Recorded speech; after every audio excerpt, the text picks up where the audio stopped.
बिस्मिल्लाहिर्रहमानिर्रहीम। अस्सलाम वालेकुम स्टूडेंट्स, कैसे हैं आप सब? ठीक है, उम्मीद करता हूँ ठीक होंगे। तो फर्स्ट ईयर आज हमने चैप्टर 3 के एक्सरसाइज को शॉर्ट क्वेश्चन करने हैं। ठीक है, चैप्टर हमारा कंप्लीट हो गया। तो बेटे अगर आपको कोई प्रीवियस टॉपिक मिस हो चैप्टर 3 का, 2 का या 1 का, तो आप 11th class physics topic wise में उसको स्टडी कर सकते हैं। ठीक है बेटे जी, तो स्टार्ट करते हैं आज की वीडियो को। आज हमने एक्सरसाइज के शॉर्ट क्वेश्चन करने हैं। चलें, अगर कोई क्वेश्चन हो तो आप मेरे से कमेंट सेक्शन चले भी सकते हैं। करते हैं। ठीक है बेटे, बिस्मिल्लाहिर्रहमानिर्रहीम। सबसे पहले हमारे पास क्वेश्चन नंबर 1 है, गिवन है जी। कहता है what is the difference between uniform and variable velocity. From the explanation of variable velocity define acceleration and it's units. ठीक है, चलें सबसे पहले है जी क्वेश्चन नंबर 1 है हमारे पास जी। बेटे उसने सबसे पहले पूछा है यूनिफॉर्म वेलोसिटी।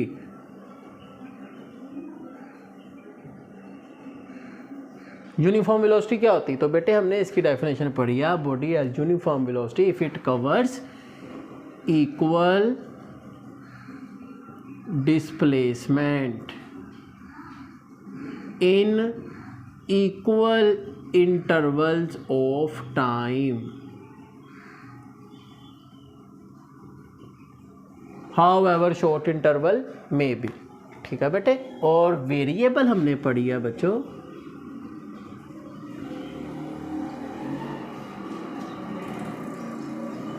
कि अब if a body as variable velocity if it covers unequal displacement in equal intervals of time, however short interval may be। Okay बेटे, फिर इसने पूछा है कि बताएं एक्सेलरेशन क्या है। ठीक है बेटे, फिर बात हुई है एक्सेलरेशन की।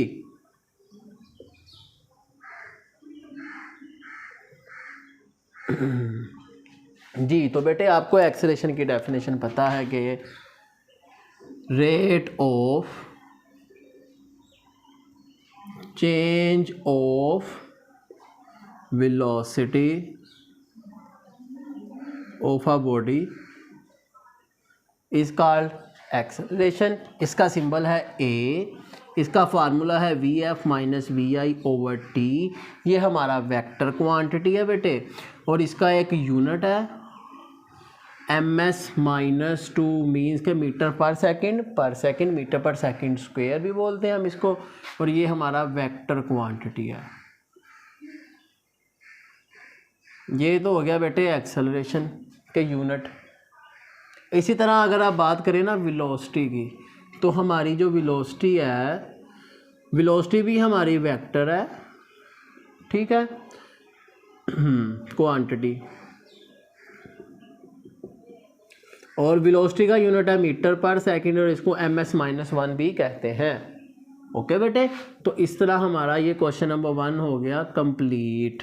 बात करते हैं क्वेश्चन नंबर 2 की।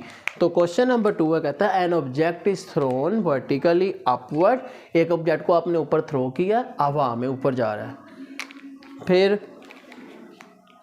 Discuss the sign of acceleration due to gravity and relative to velocity while the object is in air। तो बेटे सुने, सबसे पहले तो लेट कर लेते हैं कि ये हमारे पास है ग्राउंड, ये है एयर, ये ग्राउंड है। अब एक ऑब्जेक्ट है, लेट से ये क्रिकेट टेनिस बॉल है, इसको हिट किया, ये ऊपर एयर पे जा रहा है, हाईएस्ट पॉइंट पे पहुंचा, आपको पता है, फिर यहाँ से वापस आएगा। तो बेटे हमने पढ़ा है कि एक्सेलरेशन पॉजिटिव कब होता है? एक्सेलरेशन हमारा पॉजिटिव कब है? For moving up downward. जब ऑब्जेक्ट डाउनवर्ड मूव करेगा, यानी कि ये नीचे आ रहा है, तो एक्सेलरेशन आपका पॉजिटिव है ग्रेविटी का। जब ऊपर जाएगा तो नेगेटिव है। ठीक है बेटे। हाँ, क्योंकि हमने ये पढ़ा ना, acceleration of free fall object is called gravity acceleration और its value positive for moving downward and moving upward x value will be negative. एक और बात हमने पढ़ा था कि जैसे जैसे ऊपर जाएगा इसकी वेलोसिटी क्या होगी, डिक्रीज़ होगी, और हाईएस्ट पॉइंट पे वेलोसिटी क्या हो जाती है बेटे, 0। फिर जैसे जैसे नीचे आएगा वेलोसिटी इंक्रीज़ करेगी। ठीक है बेटे। हाँ, अंडर द ग्रेविटी एक्सेलरेशन। यहाँ डिक्रीज़ क्यों हुई ग्रेविटी की वजह से, यहाँ इंक्रीज़ क्यों हुई ग्रेविटी की वजह से। ओके जी, तो ये था हमारा क्वेश्चन नंबर 2 जिसमें उसने पूछा था कि एक्सेलरेशन हमारा क्या चेंज आएगा उसमें हाइट के साथ साथ। एक ऑब्जेक्ट ऊपर जा रहा है, ऊपर जाते हुए क्या होगा और नीचे जाते हुए क्या होगा, और वेलोसिटी भी क्या होगी। तो आप बताएंगे वेलोसिटी हमारी ऊपर जाते हुए डिक्रीज़ होगी, ठीक है, और 0 हो जाएगी। हाईएस्ट पॉइंट फिर नीचे आएगी तो इंक्रीज़ होगी, और एक्सेलरेशन जाते हुए नेगेटिव आते हुए पॉजिटिव। चलें, नेक्स्ट क्वेश्चन है 3। Can the velocity reverse direction when acceleration is constant. ठीक है। हाँ, if so give an example. तो बेटे अब आपको याद हो क्वेश्चन नंबर 3 हम कर रहे हैं। ठीक है। हाँ, क्वेश्चन नंबर 3 कि आपका एक्सेलरेशन कांस्टेंट हो लेकिन वेलोसिटी रिवर्स हो, ऐसा भी कोई केस है। तो बेटे अभी हमने ये पढ़ा है कि जब ऑब्जेक्ट मूविंग अपवर्ड है, अपवर्ड जाते हुए उसकी वेलोसिटी क्या हो रही है, डिक्रीज हो रही है, और डाउनवर्ड जब ऑब्जेक्ट डाउनवर्ड आ रहा है तो उसकी वेलोसिटी क्या हो रही है, इंक्रीज हो रही है।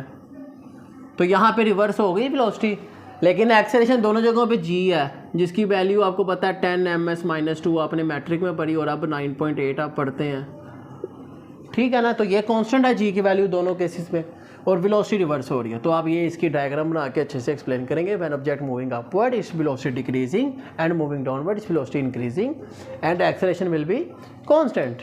Okay, which is gravity acceleration 10 जिसकी वैल्यू कितनी है 9.8 ms-2।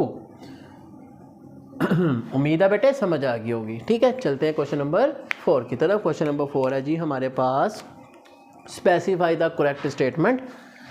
क्वेश्चन 4 में आपने करेक्ट स्टेटमेंट बतानी है।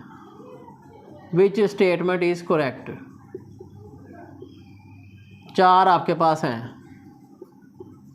A B C D। पहले A की बात करते हैं। A में क्या गिवन है, कहता है object have constant velocity but speed is changing, it's false. ठीक है। कहता है वेलोसिटी कांस्टेंट हो,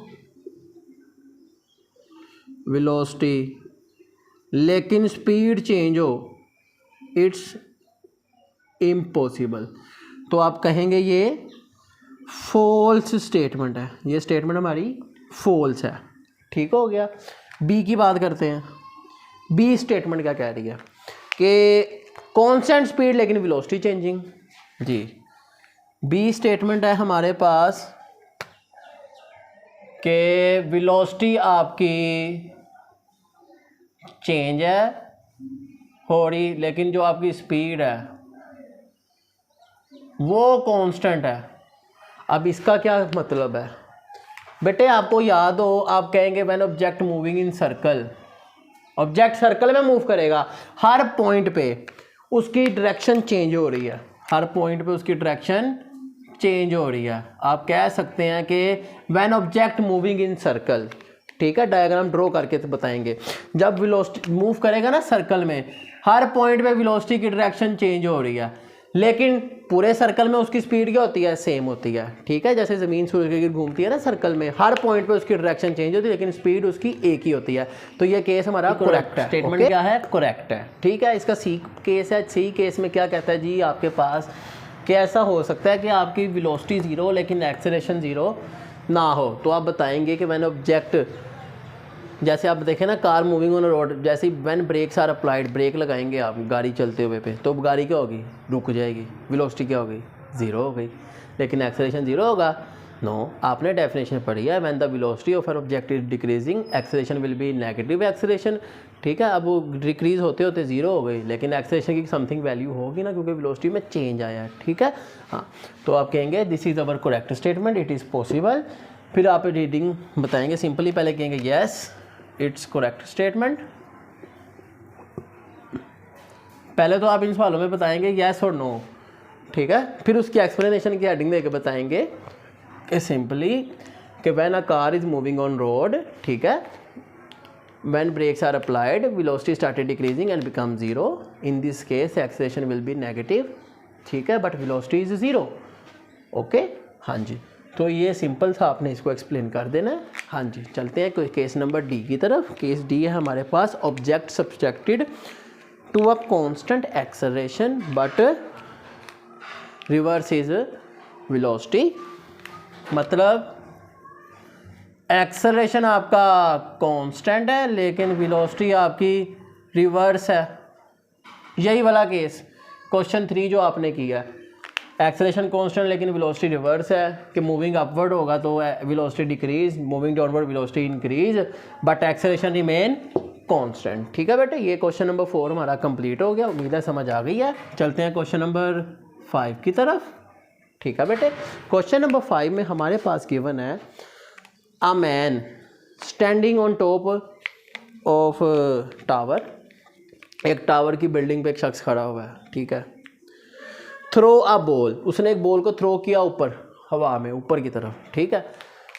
और straight up with initial velocity V I, at the same time ही थ्रो द बॉल डाउनवर्ड, यानी कि उसके पास 2 बॉल थी, एक उसने ऊपर फेंक दी, एक उसने नीचे फेंक दी टावर से। अब सवाल क्या, विद द सेम स्पीड, कहता है कि same set downward with the same speed, which ball have greater speed, किस बॉल की स्पीड ज़्यादा होगी, कब, when it strike the ground. अब जो एक ऊपर फेंका वो ऊपर जाके नीचे आएगा और एक डायरेक्ट नीचे जा रहा है, कहते हैं दोनों में से किसकी स्पीड ज़्यादा होगी जब वो ज़मीन से टकराएंगे।